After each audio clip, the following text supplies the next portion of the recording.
kidnapped by men calling themselves the Mujahideen Squadrons. They threaten to burn the hostages alive if Japan does not withdraw its troops from Iraq within 3 days. What's happened? They attacked our convoy. What's your name? Hamill. Thomas. The Pentagon might keep up to 24,000 troops in combat beyond their tour. I know our numbers in the military have gone down. You know, they talk about retention. You know, never really expected to be deployed this long.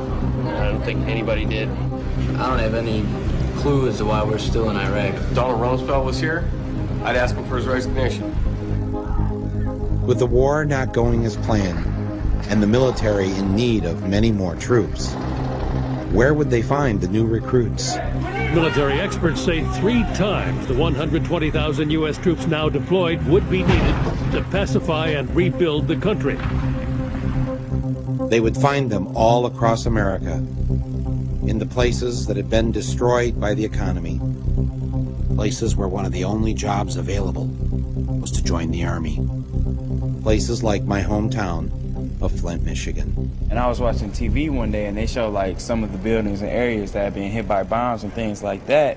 And while watching, I got to thinking like, it's parts of Flint that look like that. Exactly. And we ain't been in a war. But look at the neighborhood I live in.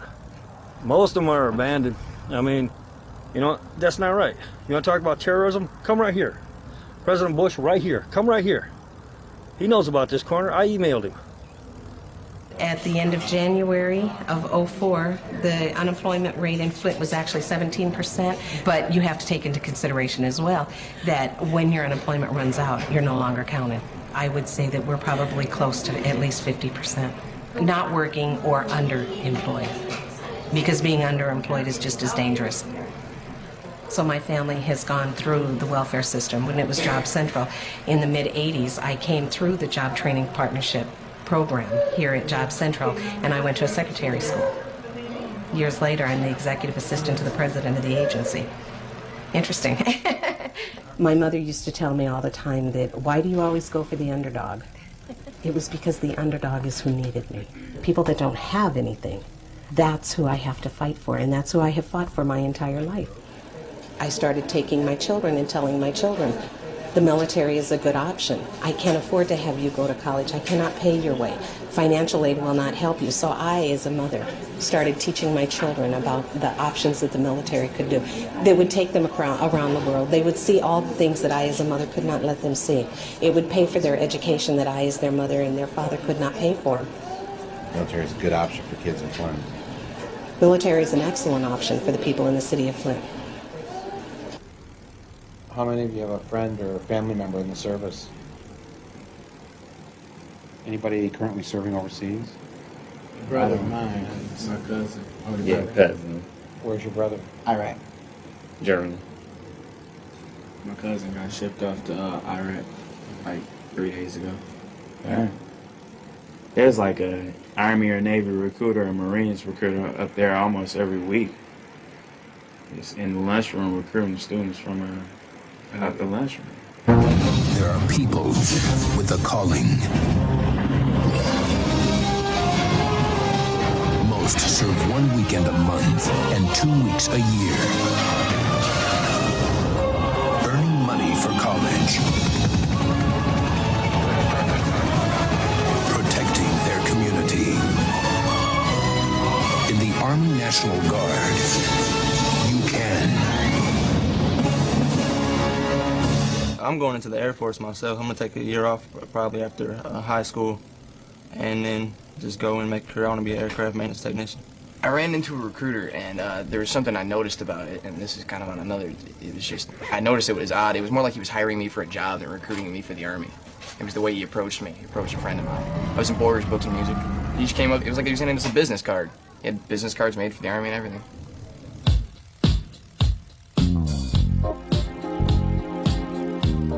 Meet Marine Staff Sergeant Dale Cortman and Sergeant Raymond Plower. They are 2 of the many recruiters assigned to Flint, Michigan. They're very busy these days.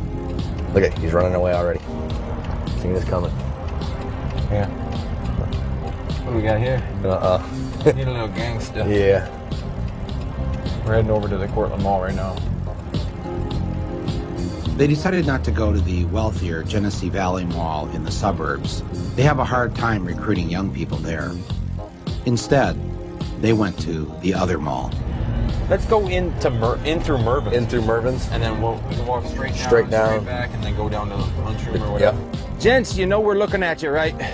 You guys ever think about joining up? Thought about going to college and playing basketball. Okay. You any good? Yeah. Oh yeah, especially basketball. Good. You can play ball for the Marine Corps as well. You know, travel around the world, getting on the Marine Corps basketball team. David Robinson was in the military as well. So yeah, you can definitely hook it up. So Right now, there's somebody out there who wants to be a Marine but has no idea how to do it. where you work at? I work at KFC on Sweet. Dorton Lapeer. You can hook us up with some deals. Yes. They're waiting to get recruited. I don't know. I'm probably gonna try to get a little career in music or something. Career music. Maybe we can get you a career in music, you know, let the Marines go for it. I'm sure you know who Shaggy is, right? Yeah. You know anything about him? Yeah, he the Jamaican. Yeah? How about a former Marine? Oh. Did you know it? You definitely need to know discipline if you're going to get into music. Yeah, I understand. Especially discipline with the money.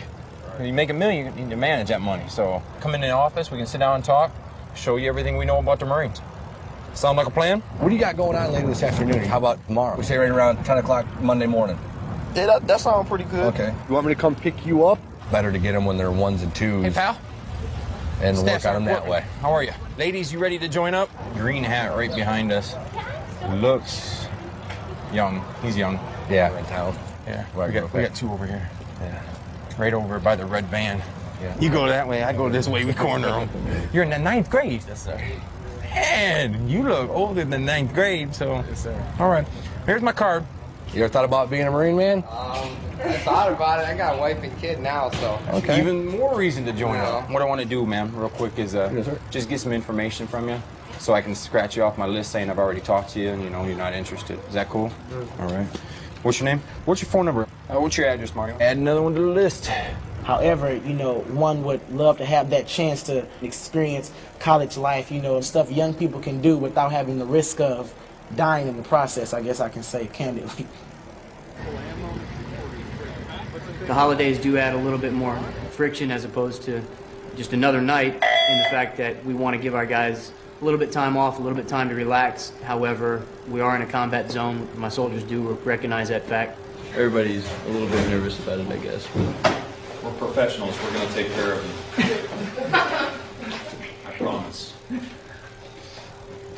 Every house here has the right to have weapons. Maximum, one AK-47. We always expect the targets to be armed.